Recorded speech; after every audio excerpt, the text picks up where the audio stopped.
Hey everyone, welcome to this week's conversation. And whatever you do, don't touch that dial because this is going to be a great one. My guest tonight first joined us just about a year ago with his incredibly talented and amazing wife, Kelly Lang. And that, folks, was a conversation Rosie and I will never forget. So, needless to say, I'm excited to welcome him back tonight so we can talk about a milestone in his career that is simply mind blowing 50 years in the country music business. So, please welcome back to the show the one and only TG Sheppard. TG, welcome back, my friend. Bill, good to see you again. And I'm honored that we could have had some kind of impact with you when we spoke with you last year.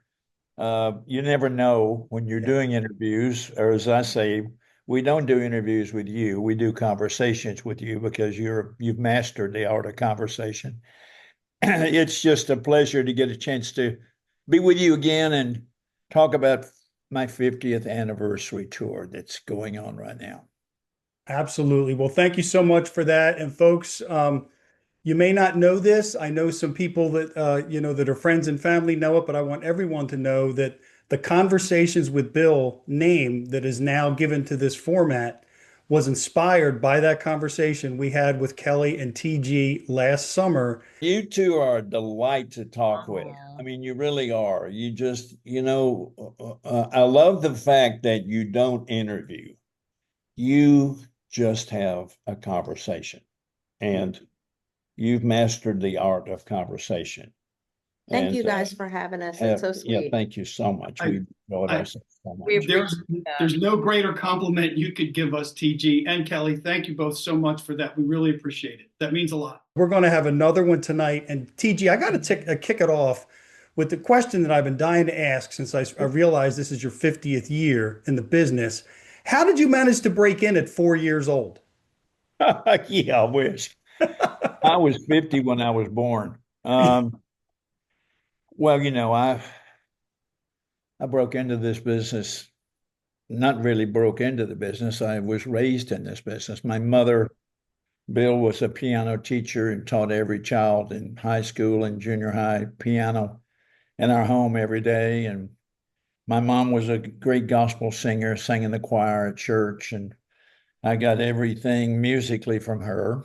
And so I grew up with music in the home. So I didn't really break into the business. I feel like I was raised Mm. around music. And so it was a normal thing for me to choose singing and entertaining as my vocation. And it's been a great ride. I mean, I can't believe I've been doing it 50 years.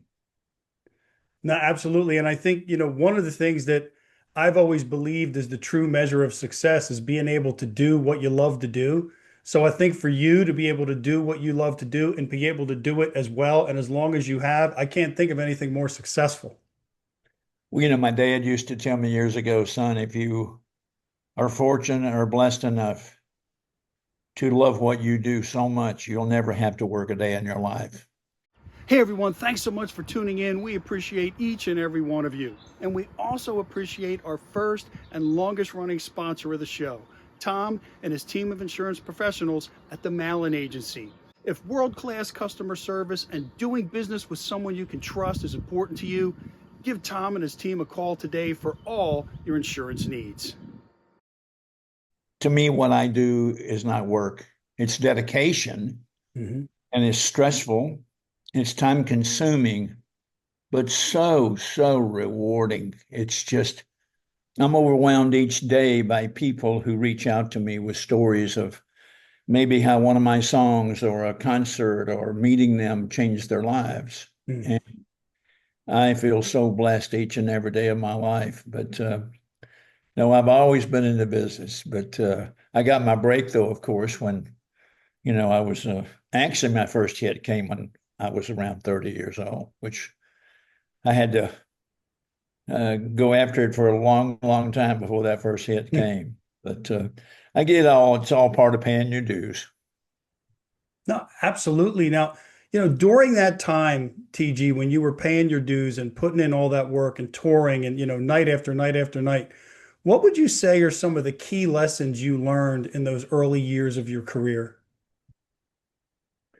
Wow, good question, Bill. I learned that it's important to never give up. Hmm. No matter what you want in life, no matter what your dreams are or aspirations are, it's important in life to not accept no as an answer. Wait for the yes, because the yes will come. Hmm. I had a lot of perseverance early on, and that was instilled in me through my family and my mom. So I think that, I'm here today because of lessons in life that I learned from her and about life. How important it is to be accessible to people and be friends with people, not just acquaintances, but be real friends with people. Yeah. Well, I don't have acquaintances. I have real friends. Because if I take the time to speak with someone like you, Bill, or anyone, it goes beyond being an acquaintance. You then become my friend because we shared something together. We Yeah. shared our lives together for a moment. So I'm very blessed. Yeah, and the other thing, TG, I have to say, and you just proved it with what you just said right there. In addition to the talent and perseverance, there's also a genuineness and authenticity that literally just comes through in every way. And I, for one, appreciate it because when we were done with even before we were done, when we were 10 minutes in to that conversation we had with you and Kelly last year, I felt like we were friends. I felt like we had known each other for years and we were just sitting around the kitchen table talking. And that's really an amazing thing. And like I said, it's real and genuine with you. So thank you for that. Well, I want to be known as being genuine because we're in a business that can be very phony if you're not careful. Mm. All of the hoopla and the lights and the sound and adulation and things like that make you feel good, but that's not really what it's all about for me. What it's all about for me is making a difference in people's lives with my music, Mm. being a friend to them, performing for them, and maybe making them forget their troubles or problems for an hour, hour and a half. So no, I'm very fortunate to do what I do for a living, and I'm thankful for it every day. And it comes through. So, TG, if you were to look back, and I want to talk about some, more specifically about your music in just a second, but just overall, just kind of looking back, what would you say are some of your favorite memories? Wow. Kelly and I had this conversation a few nights ago. Hmm. At the end of each day, we will pray, and we always reflect our day or our week or our month or something wonderful that's happened. Hmm. And we were just the other night, uh, we were sitting in bed and we were talking, we were watching TV, and we started talking, and she asked me that same question. And I told her then, I said, I have been blessed to have come from a very small town of 10,000 people, Humboldt, Tennessee. I was a dreamer and never dreamed that I would go as far as I did. But a few of the things that have stuck out in my mind are the times that I've gotten a chance to play for the presidents of our great nation. Wow. Uh, we're so honored to have been invited by President Reagan, Hmm. play the White House when I was first starting out. What a wonderful human being. Yeah. Then, of course, for President Bush, Jr. and Senior, great, great family, great friends. And it's just to have done that, I think is probably the ultimate because when you're standing in the White House and you're playing for the most powerful man in the world, you suddenly realize that you have been anointed Hmm. and that something wonderful has happened to you, and you don't need to take it for granted. So I guess those are a few things that Wow. have stuck out in my mind. There's been so many. The day that I met Elvis was a godsend for me to meet him and become friends for so many years, close friends. Hmm. There's just so many. It's just hard to pick them, but that's a few out there that are stick out in my mind the most. No, and that's definitely understandable. Like you said, it's like you are anointed. I mean, you're performing for, the most revered position or, most powerful position in the world. And that's Yeah. just such an incredible honor. And to have the opportunity to do it as many times as you have, I think says a lot about you as well. So I appreciate, you sharing that with me. And another thing that blows my mind is 21 number one hits, 3 touchdowns worth. A lot of people would be happy with a field goal. You got 3 touchdowns, man. That's I never heard amazing. anybody put it that way. That's great. A field goal or a touchdown. Actually found out the other day that it's been 22. I had forgotten one all these years. It was a duet that I did with Karen Brooks called Oh, Faking Love. And I had forgotten to include that. So so you went for the 2-point conversion on one of those yeah. touchdowns. So to have had 22 number ones, I'm kind of like what you just said. To have had a field goal or uh, a 2-point conversion in my career would have been great. But to have had triple field goals plus one Yeah. is all as I have to pinch myself every day. It's just an amazing thing to walk on stage day after day and look out into the audience and see and hear people singing my songs back to me. Oof. It's amazing, especially when you're looking out and you're seeing people in their teens and 20s singing those songs to you that were number ones before they were born. It's amazing to know that that's how longevity Yeah. happens. And I'm fortunate to have had longevity for 50 years and that we've been passed on down and down and down through the generations. I can't even imagine how good that must feel seeing that, like you said, the two things, the multiple generations and also having people sing your songs along with you or back Oh, to you is just got to be the greatest feeling. But that feeling you get right before or just as you're taking the stage. I mean, I've done it, but on a much, much smaller scale. Yeah, I once said to people, I said, Toby Keith and I share the same birthday, same day, same year. right. And he's sold millions, tens of millions of albums, and I've sold tens. But that aside, is there anything that comes close to matching that feeling when you're taking that stage? Yeah. Hmm. When you get a chance to see an old friend who you haven't seen in a long time that you revered or looked up to. I have so many friends in the business, stars, and to be friends with them is that same giddy feeling. Wow.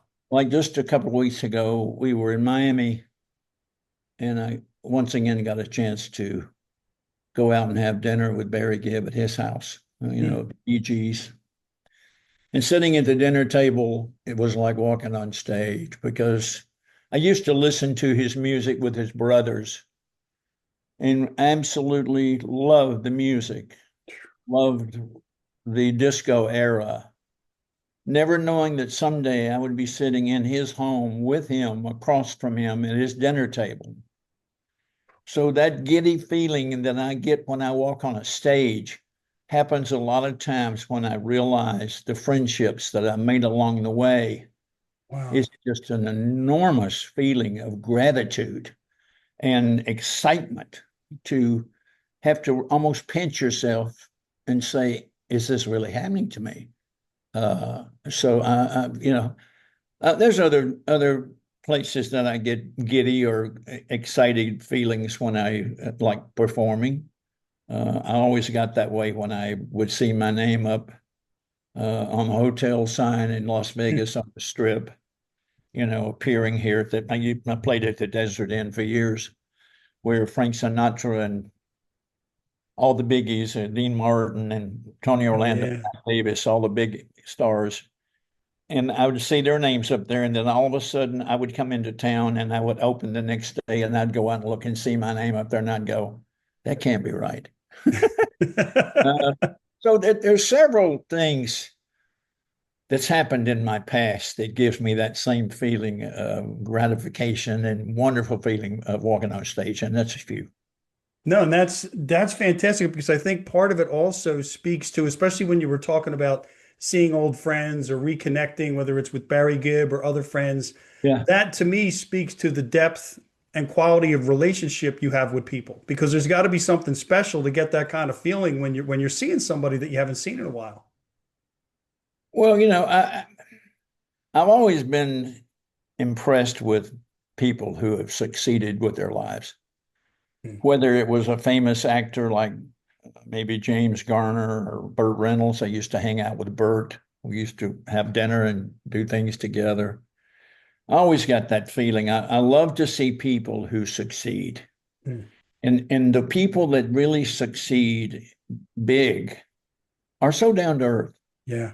and they're just so normal and they do become your friends. So that's a wonderful thing to feel that you have something that maybe they want to be around themselves, for them to want to have dinner with me or whatever. I was kind of in Yeah. awe of those people, still are. I'm still in awe even today when somebody walks up and says, "Would you sign this for me?" Wow. Because um, there was a day that I used to practice my autograph. You know, I think everybody's done that. It's in my business. And then lo and behold, one day you actually are asked for your autograph, and it happens. You feel very appreciative and very blessed. Yeah, and not everybody handles it that way. That's another thing. So it's a shame because I know a lot of people whose hearts have kind of been broken because they'll see that person they look up to and they'll go up and maybe ask Yeah. for an autograph or something like that. And not everybody handles it the way you do. Well, I've had that happen to me too a few times with people that I admired and they weren't nice, which makes you, when that happens to you, it makes you want to be even nicer Yeah. because you don't want to make someone feel bad that walks up to you. You want everyone to feel like that they can engage with you and talk with you. And so to me, it's just an honor to have people who want to spend time with me just to say hello or come see a show or whatever. Yeah, and you know what, TG, I really believe, and someone you just mentioned a few minutes ago is someone I've had the opportunity to meet in person, have on the show multiple times, is Tony Orlando. And you don't get any bigger, more talented than Tony, one of the top 50 entertainers of all time. But I don't know that I've ever met a nicer human being on the face of the earth. And I believe that's a big part of the reason why he is who he is. Well, he's the real deal. And it doesn't take long being with somebody, especially with me. It only takes a few minutes to realize if somebody's the real deal or if they're a phony. And the very first time I ever met Tony, which was a gazillion years ago, I knew instantly when I met him that he was the real deal. Hmm. He's one of the most consistent friends through the years that's always been there, always kind, always has time for you, and just a wonderful human being, got a wonderful heart. Yes. No, absolutely. I see so many similarities in the two of you along those lines. And I also, Great like I said, job. I think it's a big part of the reason why you've both attained and sustained the success that you have because people see that and that's part of what gets passed down to those next generations. It's not just the music and the songs, it's the person. And I do want to just pivot to the songs a little bit because there's something I was curious about. The more I think about 21, oh my God. Was there any of those number ones that surprised you by getting to number one? Sure. Well, I say sure, but no, not really. Each and every time that I record music, I try to pick the song that would be a number one song and give the fans of my music uh, what I feel like they deserve for what they've given me. And so I'm not really been surprised because every one song that I believed in did make it to number one. I've missed a few hits along the way that were buried in album. Tell you a great story. Huh. I have told you this already before, but years ago I was playing the Arizona State Fair with Kenny Rogers, and we were in the round, 25,000 people. Wow. The show was over, and he was waiting for his limo to pick him up to take him back to the airport to his private jet. Of course, I'm riding in a bus. And so my limo was there to take me back to the hotel, and he asked me for a ride. And I said, hop in. Yeah, we'll take you to the airport. Of course, I loved Kenny like a brother. He was just so unique, so wonderful. We got to the airport, and he says, I want you to step up in the plane and listen. Would you like to hear my new single that's coming out tomorrow? And I said, oh, I'd love it. Yeah, please. So I get out of the limo and I step up into his private jet and I put on the the earphones, and all of a sudden I hear this song, and she believes in me. And I went, that's my next single, Kenny. He said, oh no, it's my next single. I had planned to release it off of an album, but he beat me to it. So you don't always hit every time with a song, but I've been fortunate to hit with the ones that came out that went number ones. But there were a few that I wish I had put out before the artist did. Another one was Charlie Rich's song, Rolling with the Flow. Once was a thought inside my head. So you miss a few, but I've been more than blessed to have had every song that I ever thought was a number one go number one. Well, and I have to tell you, this is a quick story, TG. The other day I told somebody that, I was going to be talking with you tonight, and he said, hey, what's your favorite song by TG? I said, I don't know. I loved them every one. So I was like, well, that was a magic song. yeah.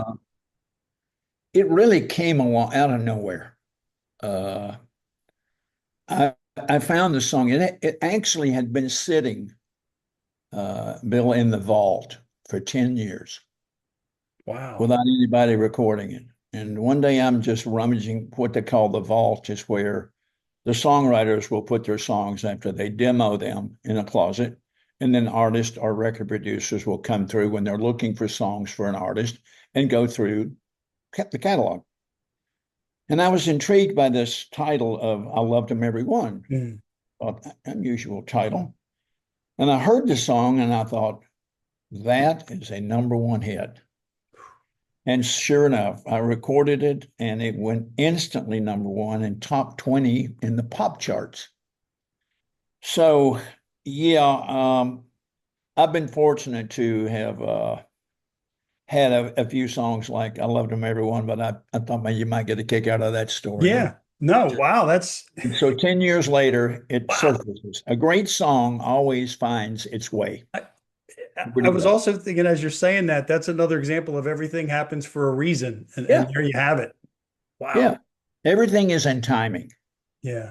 We think that our timing is correct, but God's timing is absolutely amazing.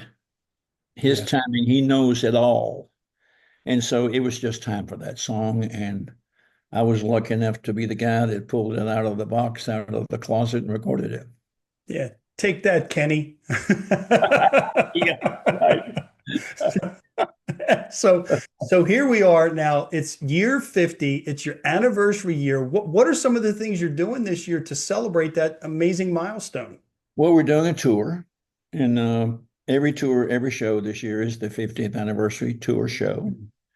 We're going everywhere. We'll probably do another 20, 25, 30 dates this year on the road. And we've done quite a few already this year. We're doing some television things to celebrate that, some different TV shows with other artists. And it's just to be able to go out and say that it's your 50th anniversary tour. It's like, I am in shock because I don't know where the 50 years went. It just seems like yesterday I had that first number one, and it was 50 years ago.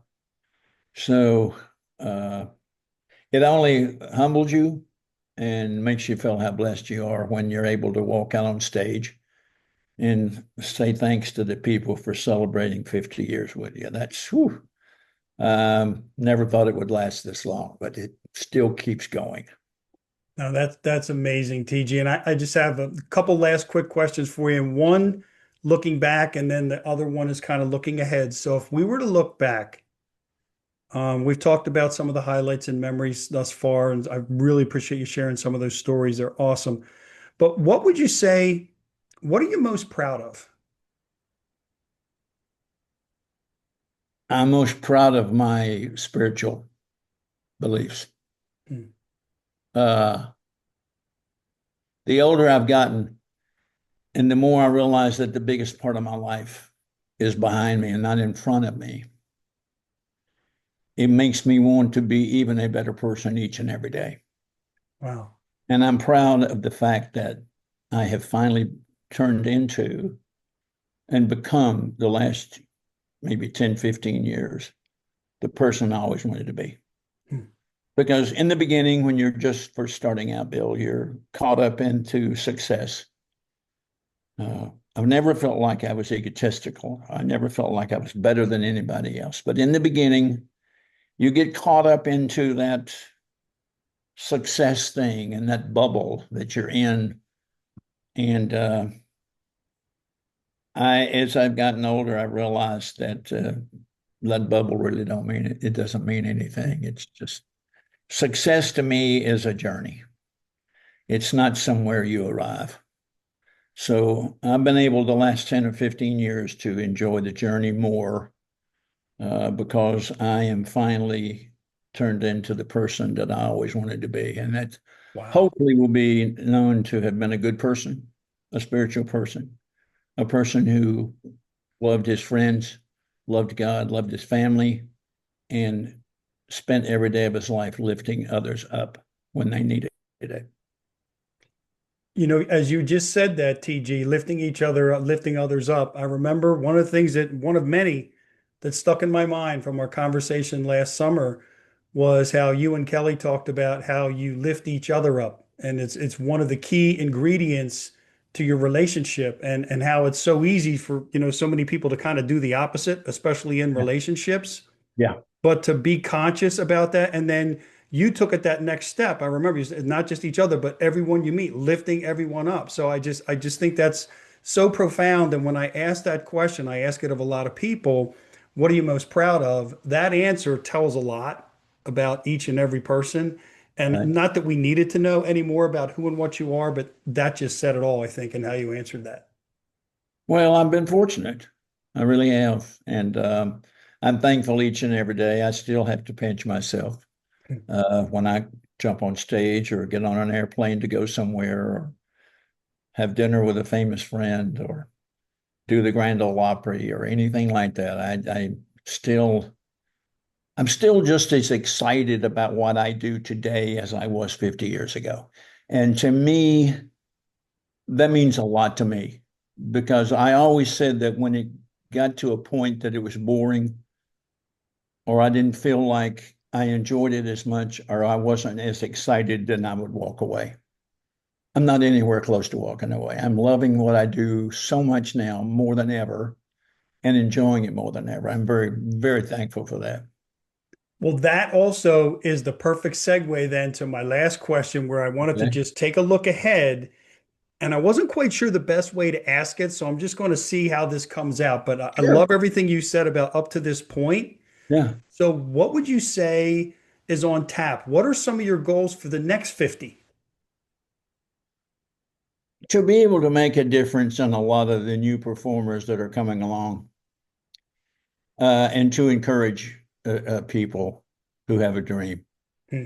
Now, I've told this so many times in the past that, a lot of people will come up to me and they'll say, I've always dreamed of doing what you do, but it passed me. I'm older. And my answer to those people is just the simplest reply. And that reply is never give up because it's never too late in life to be who you might have been. So that to me is what I look forward to in the future. The rest of my life is to make a difference in other people's life with a song, even if just for a few minutes, or a concert, or a conversation like with you. Well, I can already tell you, you've made a huge difference with me on two different occasions. And it's you're never too old and you're never too late. That never too late is my motto. I, Yes, I, I believe it's never too late. never. It's, and you're only done when you give up. You get we all take different paths to get to where we want to go. And Sure.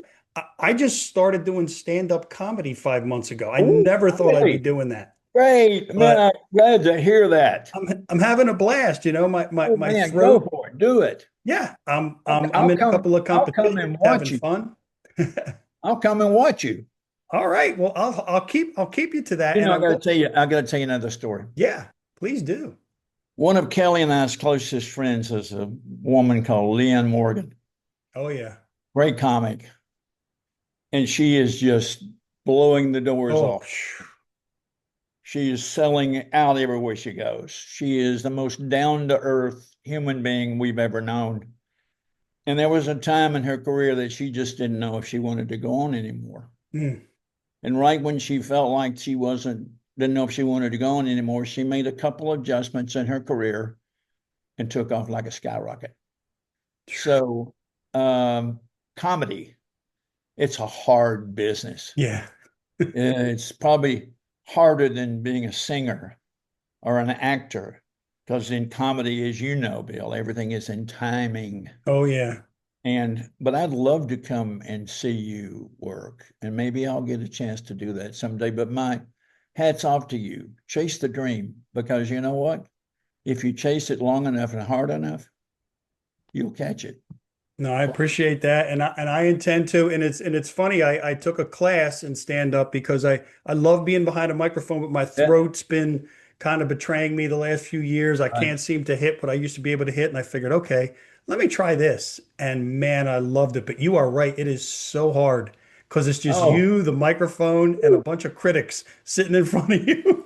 man. And when you say something that makes people laugh, isn't that a great Oh, feeling? When yeah. you touch them with something that's funny. Wow. Yes. No, I just it absolutely is. And the last thing I'll say is because I didn't get to do it last year, but I'm definitely going to be doing it at some point before this year's over. I'm heading south from Philadelphia to Nashville, and I will definitely be in touch to try and see if we can coordinate getting together somehow in person when I'm down there. Because definitely would look forward to meeting you and Kelly in person. I look forward to that, my friend. And until then, keep dreaming. Dream big, dream small, be small. And Well, yeah. wait to see you on stage. Same here. And again, TG, thank you so much for your Thank you, words of Bill. wisdom, for your story. I truly appreciate it. I wish you all the best with this amazing tour and to catching up with you at some point soon before the end of the year. Please give Kelly my best as well. And Well, it's a thank you road to again for have for joining us. me. Okay. Take care of yourself, my friend. You too. And folks, thank you for watching. We'll see you next time. This week's episode has been brought to you by Doherty and Company Insurance Services for all your business and personal insurance needs.